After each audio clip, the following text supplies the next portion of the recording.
রাজ্যের electric supply department থেকে নতুন রিক্রুটমেন্ট বিজ্ঞপ্তি প্রকাশিত হয়েছে। বিজ্ঞপ্তি প্রকাশিত হয়েছে north eastern electric power corporation limited থেকে। আপনারা যারা আবেদন করতে চান পশ্চিমবঙ্গের যে কোনো জেলা থেকে এই পোস্টগুলোর জন্য আবেদন করতে পারেন। পোস্টগুলো ডিটেলস আজকে জানবো, কোয়ালিফিকেশন কী লাগবে সে সমস্ত বিষয়গুলোও জানবো এই ভিডিওটির মধ্যে। ভিডিওটিকে স্কিপ না করে প্রথম থেকে শেষ পর্যন্ত মন দিয়ে দেখতে থাকুন। চ্যানেলে প্রথমবার হলে সাবস্ক্রাইব করে পাশের বেল আইকনটিকে বাজিয়ে রাখুন, কারণ আমরা এরকমই গুরুত্বপূর্ণ হেল্পফুল আপডেটগুলো আমাদের চ্যানেলে প্রতিনিয়ত আমরা দিয়ে থাকি। তো চলুন আজকের ভিডিওটিকে শুরু করা যাক। তো বন্ধুরা, এখানে নোটিফিকেশনটি পাবলিশড হয়েছে 8/6/2024 তারিখে। এখানে অ্যাডভার্টিসমেন্ট নাম্বারটি শো করছে। নোটিশের এখানে প্রথমেই যেটা পোস্টের নাম উঠে এসছে সেটা হচ্ছে এক্সিকিউটিভ ট্রেনি ইলেকট্রিক্যাল মেকানিক্যাল পোস্টে নেওয়া হচ্ছে।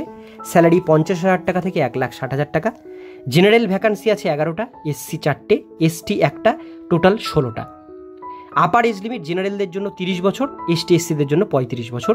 1/5/2024 তারিখ অনুসারে আপনাদের এই ভ্যাকান্সিটা দেওয়া হয়েছে বা আপনাদের এজ লিমিটটা কিন্তু ধরা হবে। আরও দুটো পোস্ট, সেটা হচ্ছে এক্সিকিউটিভ ট্রেনি ফাইন্যান্স। স্যালারি 50 থেকে 1,60,000, জেনারেল 4টে, ইডাব্লিউএস 2টো, টোটাল 6টা পোস্ট ভ্যাকান্সি। জেনারেল ইডাব্লিউএসদের জন্য ম্যাক্সিমাম এজ লিমিট হচ্ছে 30 বছর। Executive trainee HR human resource, এখানেও স্যালারি সেম 50 থেকে 1,60,000, জেনারেল 1টা, ইডাব্লিউএস 1টা, দুটো পোস্টের ভ্যাকান্সি আছে।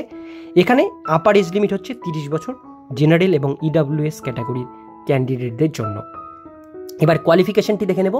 এক্সিকিউটিভ ট্রেনি ইলেকট্রিক্যাল মেকানিক্যালের জন্য আপনাদের full time bachelor degree, engineering, technology, এই সমস্ত ইলেকট্রিক্যাল বা মেকানিক্যালের উপরে আপনাদের ইঞ্জিনিয়ারিং ডিগ্রি থাকতে হবে মিনিমাম 65% মার্কস নিয়ে। আর এসটি এসসি হলে 55% মার্কস থাকলে আবেদন করতে পারবেন। এক্সিকিউটিভ ট্রেনি ফাইন্যান্সের ক্ষেত্রে আপনাদের কিন্তু যেটা বলা আছে চার্টার্ড অ্যাকাউন্ট নিয়ে আপনাদের ডিগ্রি কোর্স থাকতে হবে, তবে আবেদন করতে পারবেন। আর এক্সিকিউটিভ ট্রেনি হিউম্যান রিসোর্সের জন্য আপনাদের এমবিএ গ্র্যাজুয়েশন ডিগ্রি থাকতে হবে 65% মার্কস নিয়ে, তবে আবেদন করতে পারবেন এই পোস্টগুলোর জন্য।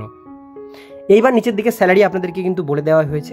এবার আমরা দেখবো এখানে সিলেকশন প্রসিডিওর কী দেওয়া হয়েছে। এখানে বলা হয়েছে the selection process shall consist of scrutiny of online application. Online application করার পর সেগুলোকে স্ক্রুটনি করা হবে, বাছাই করা হবে। এরপরে অনলাইন পার্সোনাল ইন্টারভিউ নেওয়া হবে।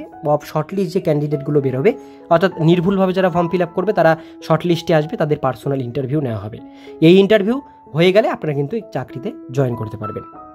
তো সমস্ত ডিটেল বিষয়গুলো শেয়ার করলাম। যারা আবেদন করতে চান খুব শীঘ্রই এই পোস্টগুলোতে আবেদন করে নিন। আজকের ভিডিও দেখুন পর্যন্তই। ভিডিওটি কেমন লাগলো কমেন্টে জানাবেন, ভালো লাগলে লাইক করবেন। চ্যানেলে প্রথমবার হলে সাবস্ক্রাইব করে পাশের বেল আইকনটিকে বাজিয়ে রাখবেন, কারণ আমরা এরকমই গুরুত্বপূর্ণ হেল্পফুল আপডেটগুলো আমাদের চ্যানেলে প্রতিনিয়ত আমরা দিয়ে থাকি।